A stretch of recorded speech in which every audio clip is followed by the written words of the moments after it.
विराज दादा, एजंटनी नक्की लीला वहिनीला शिक्षा का दिली?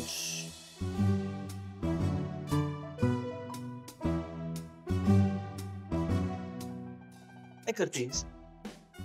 दाखवते.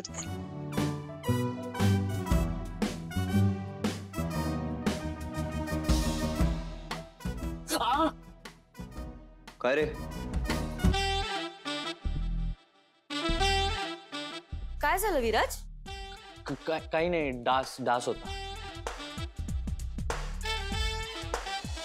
थांब रूपा, माझ्यासाठी ताट वाढू नकोस.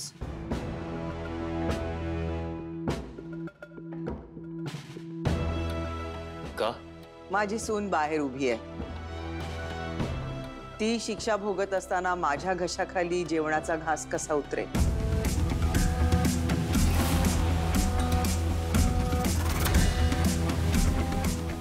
एक काम कर रूपा, तू माझं आणि लीलाचं ताट एकत्रच बनव.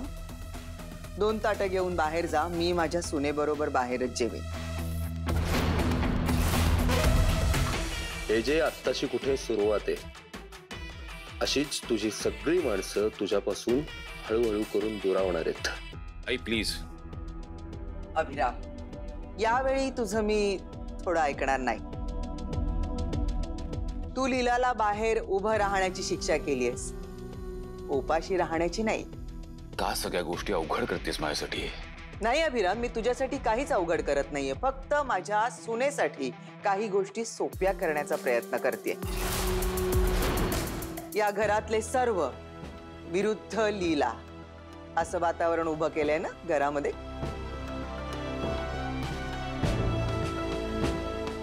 मग मी तिची सासू म्हणून माझ्या सुनेला एकटं पाडू शकत नाही आणि एकटं सोडूही शकत नाही.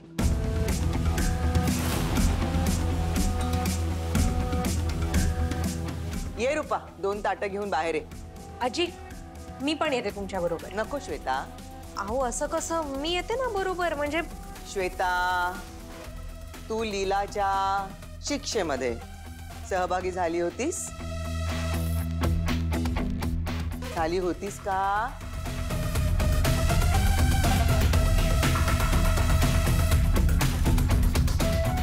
रूपा, ताटं घेऊन बाहेर आहे.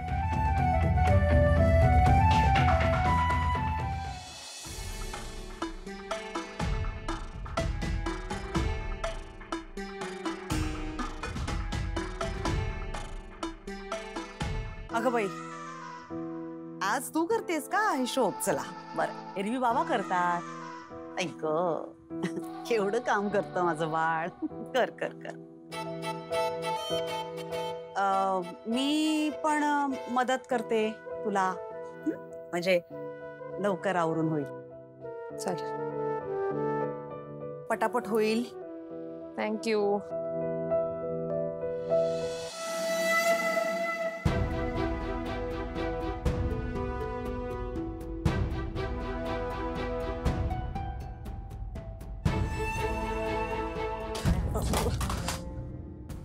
तू घे पुसून, मी आहे.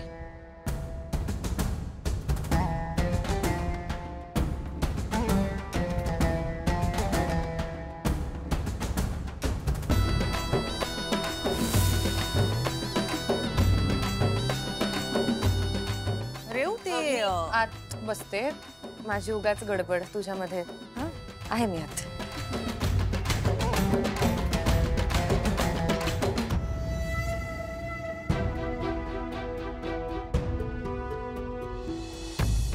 कोणाबरोबर पत्ते खेळू मी? एकटीच कशी काय खेळू? भूकही लागलीये मला. आधीच माहिती असतं तर निदान संध्याकाळीच भरपूर खाऊन तरी घेतलं असतं. ये.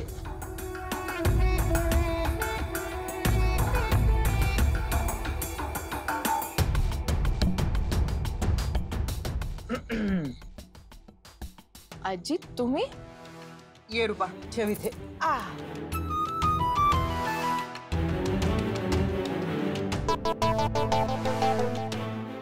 पाणी घेऊन ये. हो. चला लीलाबाई, जेवायला बसा. आजी पण एजे. ए, काय तुझं एजे एजे? हा, अभिरामनं तुला उभं राहण्याची शिक्षा दिली, उपाशी राहण्याची नाही. खरं तर मला भूक लागलीच होती. लागली होती ना, मग वाट कसली बघतीये? चल बस, जेवायला घे. निदान जेवताना तरी बस बाळा. मी बसणार नाही हा. उभ्या उभ्या कोण जेवतं का? नाही जेवत.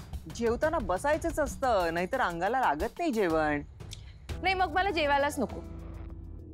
आजी, मला कुठल्याही परिस्थितीत एजंटची शिक्षा मोडायची नाही.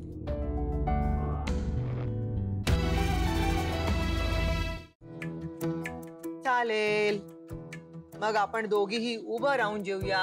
काय नाही आजी, आजी तुम्ही बसा. का मी का बसू? नाही नाही नाही नाही, मला उभं आजी, राहायचं आजी तुम्ही अभ्यास. तुम्ही बसा.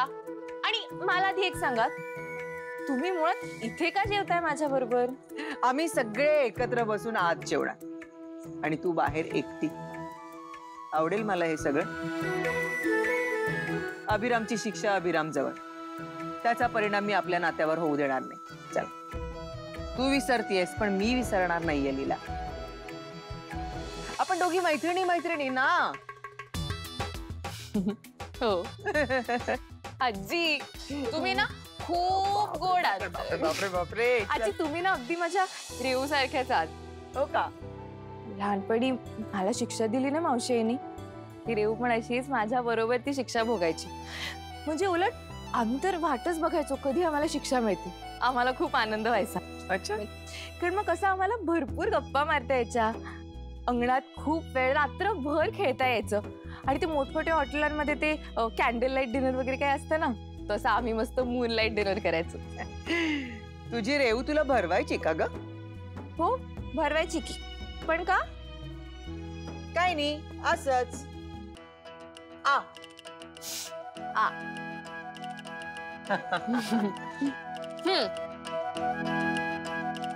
आजी आ. ए आ काय? आत्ताच म्हणालात ना मैत्रिणी मैत्रिणी. बापरे. करा सुरुवात.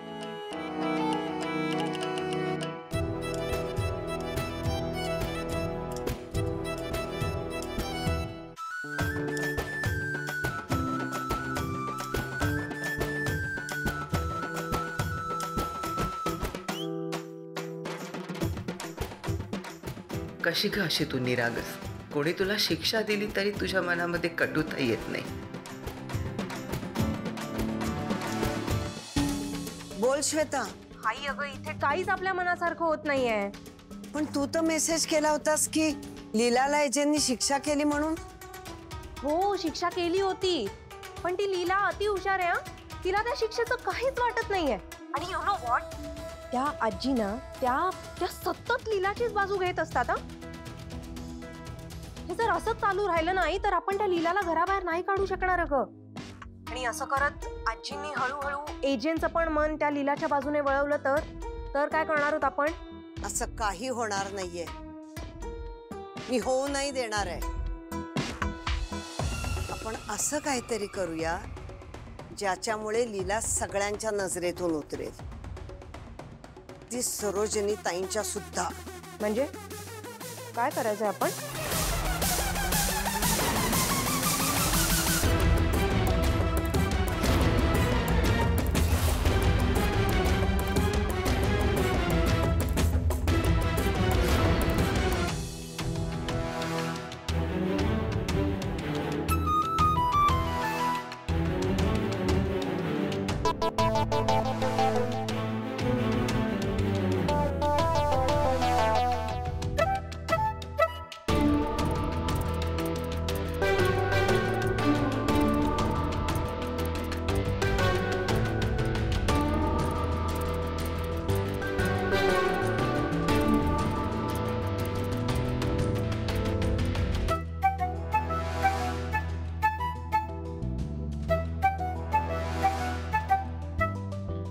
लीला लीला काय करतेस ते बघ.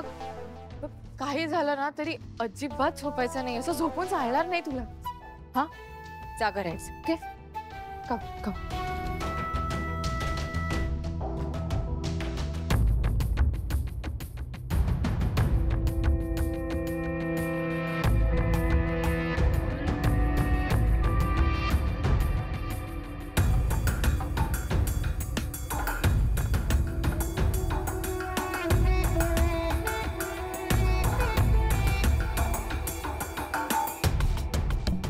सगळे झोपले पण मीच आपली जागी आहे.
काय सकाळ झाली पण म्हणजे मी रात्रभर इथेच उभी होते.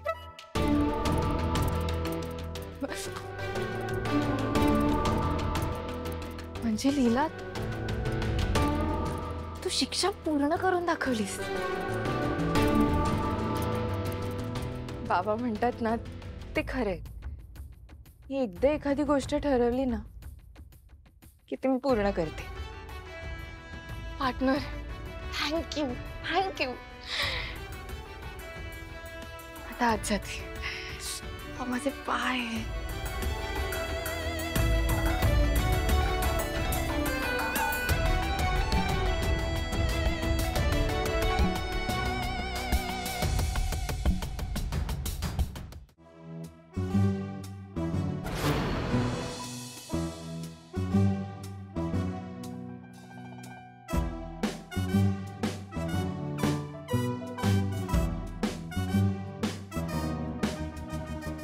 चला बरे एजी नाहीयेत.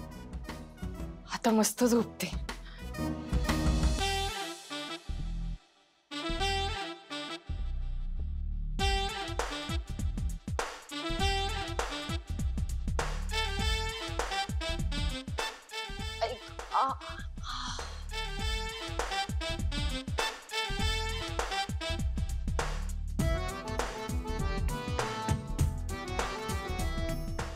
ही काय शिक्षा आहे?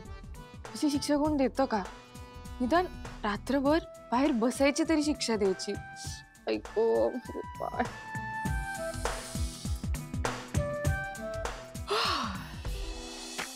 चला तर झोपूया.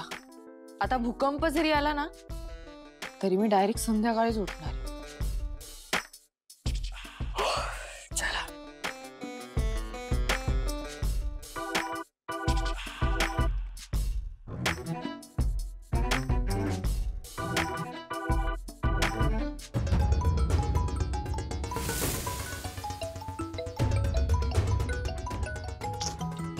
आता कोण फोन करतोय?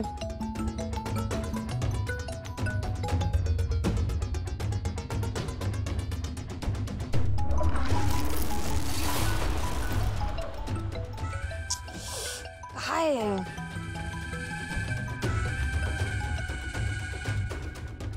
हॅलो.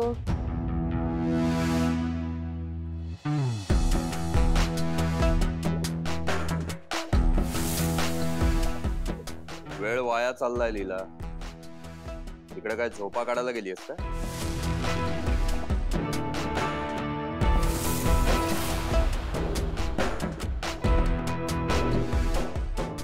परत अननोन नंबर वरून कॉल. तुला माहितीये ना तुला पुरावे शोधायचे.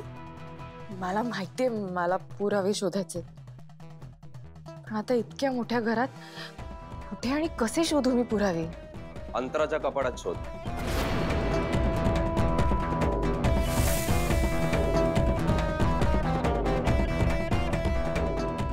हो, अंतराचा कपाट पुराव्यांचं भांडार आहे, भांडार.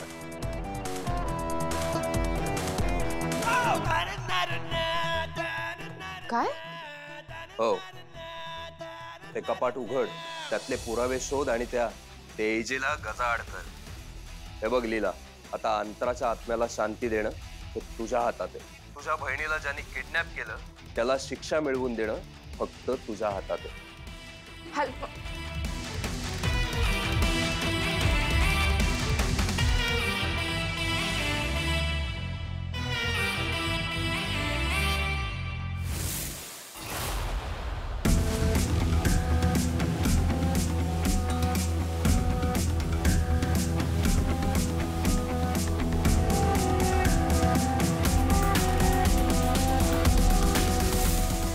एजंटचं हे कपाट आहे, म्हणजे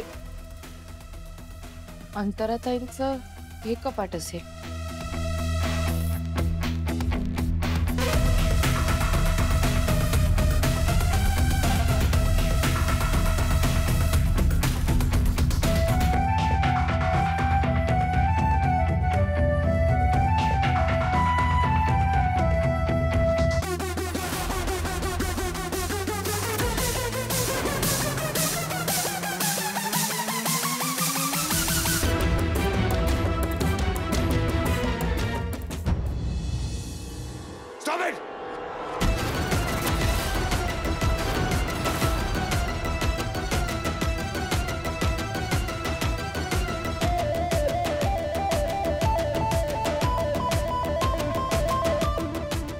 तुला माहितीये कोणाचं कपाट आहे?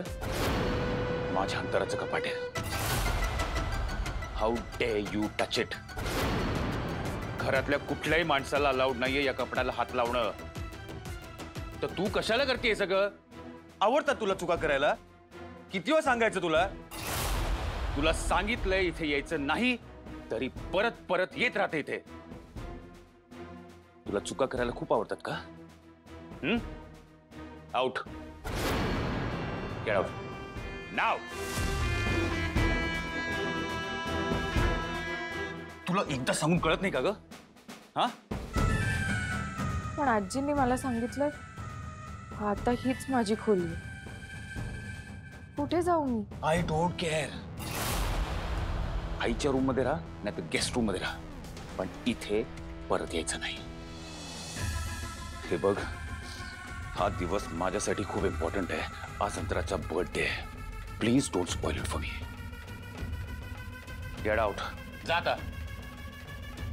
आणि 1 मिनिट लक्षात ठेव, परत माझ्या खोलीमध्ये पाय ठेवायचा नाही.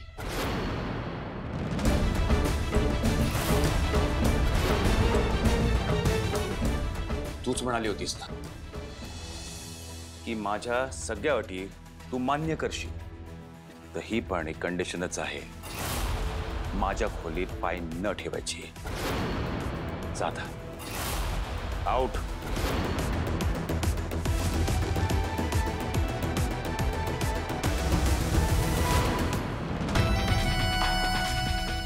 हिटलर कपाटाला हात लावायला गेले तर इतके काय चिडले? इतकं काय असेल त्या कपाटात? तो फोनवाला माणूस म्हणतोय तसं त्या कपाटात खरंच पुरावा आहे. पण अंतराताई जर खरंच फोन होऊन त्या गेल्या असतील तर घरात सगळ्यांना ह्याबद्दल माहिती असायला हवं. आणि एजंटनी जर फोन करून ते लपवलं असेल तर आजींना निदान अंतराताई कशा गेल्या हे तरी नक्की माहिती असेल. येस, आजींना विचारायला पाहिजे की अंतराताई नक्की गेल्या कशा.